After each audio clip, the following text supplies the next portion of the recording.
നമസ്കാരം. രാഹുൽ ഗാന്ധിയുടെ ഭാരത് ജോഡോ ന്യായ് യാത്രയ്ക്ക് അസമിൽ അനുമതി നിഷേധിച്ചു എന്നുള്ള വാർത്ത ഏതാനും ദിവസങ്ങൾക്ക് മുൻപ് വരെ വലിയ തോതിൽ പ്രചരിച്ചിരുന്നു. അതിന്റെ പിന്നാലെ ഹിമന്ത ബിശ്വ ശർമ്മയും രാഹുൽ ഗാന്ധിയും തമ്മിലുള്ള വാക്പോരും മറ്റും നടക്കുകയും ചെയ്തിരുന്നു. ഇപ്പോഴിതാ ബംഗാളിലും രാഹുൽ ഗാന്ധിയുടെ ഭാരത് ജോഡോ ന്യായ് യാത്രയ്ക്ക് അനുമതിയില്ല എന്ന തരത്തിലുള്ള റിപ്പോർട്ടുകൾ പുറത്തു വന്നിരിക്കുന്നു. നമുക്കറിയാം, ബംഗാളിൽ നിന്നും ഇന്നാണ് രാഹുൽ ഗാന്ധിയുടെ ഭാരത് ജോഡോ ന്യായ് യാത്ര ബീഹാറിലേക്ക് പ്രവേശിച്ചത്.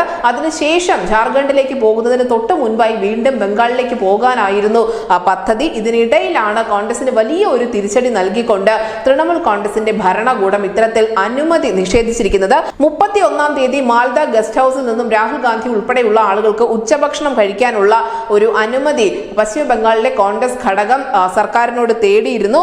ഇതാണ് നിലവിൽ ബംഗാൾ സർക്കാർ തള്ളിയിരിക്കുന്നത്. അന്നേ ദിവസം തന്നെ മമതാ ബാനർജിയും മാൽദയിൽ എത്താനിരിക്കെയാണ് ഈ ഒരു നടപടി ഉണ്ടായിരിക്കുന്നത്. അങ്ങനെ കോൺഗ്രസും തൃണമൂൽ കോൺഗ്രസും തമ്മിലുള്ള അസ്വാരസ്യങ്ങൾ മറനീക്കി പുറത്തു വന്നിരിക്കുന്നു. രാഹുൽ ഗാന്ധിക്ക് ഉച്ചഭക്ഷണം കഴിക്കാൻ പോലും ആ ഗസ്റ്റ് ഹൌസിലുള്ള അനുമതിയാണ് നിലവിൽ മമതാ ബാനർജി നിഷേധിച്ചിരിക്കുന്നത്. News desk Malayalam.